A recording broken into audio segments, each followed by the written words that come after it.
Mayam puna mapu taram na ukchari. Masigi video asidi chaliba July tha asida YouTube ki anouba policy update lakiba YPP hair kanaba YouTube partners program mayamna sambida monetization haina kanaba asigi matangda anouba update ama lakiba loinana hairiba update asida AI gi matengna video generate tawduna voice over tawba natragana photos na chingba generate tawduna semliba channel singda monetize tawba asi demonetize tawkiba yabagi option leiba natragana channel terminate tawkiba yabagi option lei amasung atop content semiba singda anouba program asina karama makhalgi effect lakadagi haibana chingba sigi matangda video camera su mayamna mamangda ubiram lagani amasung hairiba video sing aduda lana khankidoba lana chitkidoba misconcept oiba khara leikiba loinana amasi viewers sing marakta gisu hairiba YouTube partners program YPP natragana monetization hairiba sigi matangda anouba update asiga loinana video seminang amigdamakta comment khara thengnajabana maram oiraga ngasigi video asi semjarakpani maram aduna ngasigi video asibu yengbiriba singna loibhawa yengu matamda anouba YouTube ki YPP updates July 2025 ki update asida kari karamba yauribagi amasung hairiba guidelines sing asigi manungda leiraga karamba video sing thagatpa matamda channel da effect oiradagi haibna sing sing asing matang khangminaba yamakta video asibu loibhawa ta meng taminasi Chatliba July tha asida YouTube na anouba update ama pirakhibaga loinana mayamna su YouTube ta natragana atopa platform social media platform singda YouTube partners program YPP haina khangnariba samna mayamna monetization haina khangnariba sigi matangda anouba update lakhiba sida AI dagi photo natragana videos natragana voice over na chingba tawraga generate tawduna content thagaleba singi channel sing asi demonetize tawkhragani amasung haiba channel sing asi terminate tawkigani haibagi chingnaba amasung lana concept kya leiba si thengnajabaga loinana ngasigi video si samjarakpani anouba update asi pirakpaga loinana hanadagi hauna leiraklaba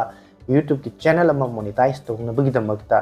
4000 watch hour amasung 1000 subscriber gi criteria asida ahongba kariba makhal amatagi leite loinana karigumba adongi channel aduna shorts video na chingba thagatpa channel ama oiba taragadi tha amagi manungda 10 million views changba taraga channel monetize tawba yaba amasung monetization tools ki matengna topa partners kaya ga loinana paisa phanghanba amasung paisa tanba yabagi option asi hojiksu ahongba karigum makhal amatagi leitri adubu hairiba July thagi anouba update asida AI ga mari lenana content semiba amasung AI dagi generate tawba photos videos amadi voice over na chingba clip thagaliba channel sing tadi khara makai impact legani haibasi mayamna khangnarbo phamamani amadi hairiba sigi matangda YouTube insider haina khangnaba channel amakhakta YouTube ki CEO ga unaduna hairiba sigi matangda sanakiba wari adugi matungina channel asidagi phongdoki bofam singasu soidana makki mayamda ngasigi video ge losalapa sarukta wanjaram ge amasung nakanda mayamna ubiriba screenshot asida hairiba sina July tha asidagi horaga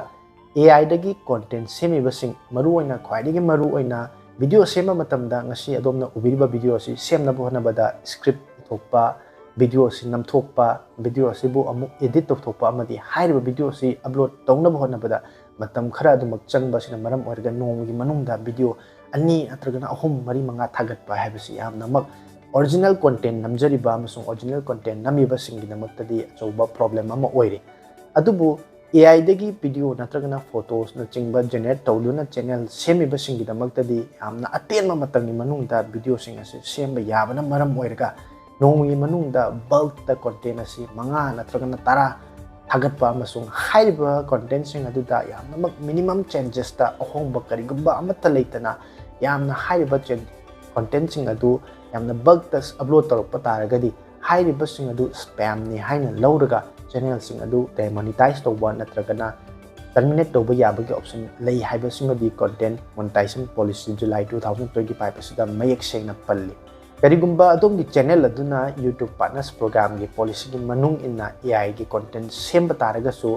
monetize tawba yahangi haiba taragadi adomna AI dagi generate tawriba photos videos natragana voice over tawriba videos sing aduda adom gi oiba tas adu hapchan biraga edit tawtokna thagatpa matamda hairiba sport partners program asida karigum makhal amatagi thuidokpa problem amata leiroi adubu khwaidagi hena fabadi YouTube ki oina policy gi matung ina original oiba content isana semjaba content sing asi thagatpa taragadi masi tung goina lakadaba anouba update kya dasu ngakthopangmani andaki chaliba July tha asita natana YouTube hairiba platform asina mamang chattasu update kya ꯄꯤꯈ꯭ꯔꯦ ꯑꯃꯁꯨꯡ ꯇꯨꯡꯗꯁꯨ ꯑꯅꯧꯕ update ꯀꯌꯥ ꯑꯃꯁꯨ ꯂꯥꯛꯈꯤꯒꯅꯤ ꯀꯔꯤꯒꯨꯝꯕ ꯍꯥꯏꯔꯤꯕ ꯑꯞꯗꯦꯠꯁꯤꯡ ꯑꯗꯨꯗ ꯑꯗꯣꯝꯅ ꯒꯥꯏꯗꯂꯥꯏꯟꯁꯤꯡꯒꯤ ꯃꯅꯨꯡꯗ ꯂꯩꯗꯨꯅ ꯑꯗꯣꯝꯒꯤ ꯆꯦꯅꯦꯜ ꯑꯗꯨ ꯑꯐꯕ ꯑꯃꯁꯨꯡ ꯃꯇꯝꯒ ꯆꯥꯟꯅꯕ ꯆꯦꯅꯦꯜ ꯑꯃ ꯑꯣꯏꯍꯟꯒꯦ ꯍꯥꯏꯕ ꯇꯥꯔꯒꯗꯤ ꯏꯁꯥꯒꯤ ꯑꯣꯏꯖꯕ ꯑꯁꯦꯡꯕ ꯀꯣꯟꯇꯦꯟꯠ ꯊꯥꯒꯠꯄꯤꯕ ꯇꯥꯔꯒꯗꯤ ꯑꯁꯤꯒꯨꯝꯕ ꯃꯈꯜꯒꯤ ꯑꯅꯧꯕ ꯑꯞꯗꯦꯠ ꯀꯌꯥ ꯂꯥꯛꯄ ꯇꯥꯔꯒꯁꯨ ꯃꯗꯨꯗ ꯀꯔꯤꯒꯨꯝꯕ ꯃꯈꯜ ꯑꯃꯠꯇꯒꯤ ꯄ꯭ꯔꯣꯕ꯭ꯂꯦꯝ ꯂꯩꯔꯣꯏ ꯍꯥꯏꯅ ꯍꯥꯏꯔꯤꯕ ꯑꯞꯗꯦꯠ ꯑꯁꯤꯗꯁꯨ ꯃꯌꯦꯛ ꯁꯦꯡꯅ ꯄꯜꯂꯤ AI ꯗꯒꯤ ꯖꯦꯅꯦꯔꯦꯠ ꯇꯧꯕ ꯐꯣꯇꯣ ꯚꯤꯗꯤꯑꯣ ꯅꯠꯇ꯭ꯔꯒꯅ ꯚꯣꯏꯁ ꯑꯣꯚꯔ ꯑꯣꯏꯕ ꯚꯤꯗꯤꯑꯣꯁꯤꯡ ꯑꯗꯣꯝꯅ ꯀꯔꯤꯒꯨꯝꯕ ꯊꯥꯒꯠꯄ ꯇꯥꯔꯒꯁꯨ ꯆꯦꯅꯦꯜꯁꯤꯡ ꯑꯗꯨꯗ ꯏꯗꯤꯠ ꯐꯖꯅ ꯇꯧꯊꯣꯛꯄꯤꯔꯒ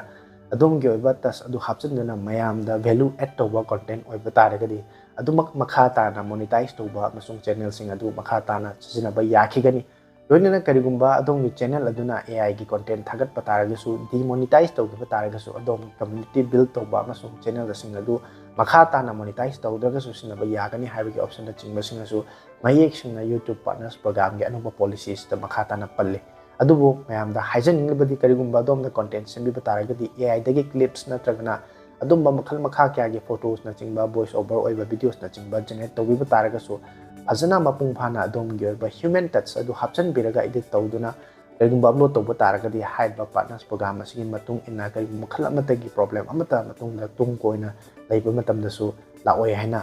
ningjai loinana YouTube haiba platform asida karigumba makhal amatagi hingsa violence na chingba sandokpa yaba adumba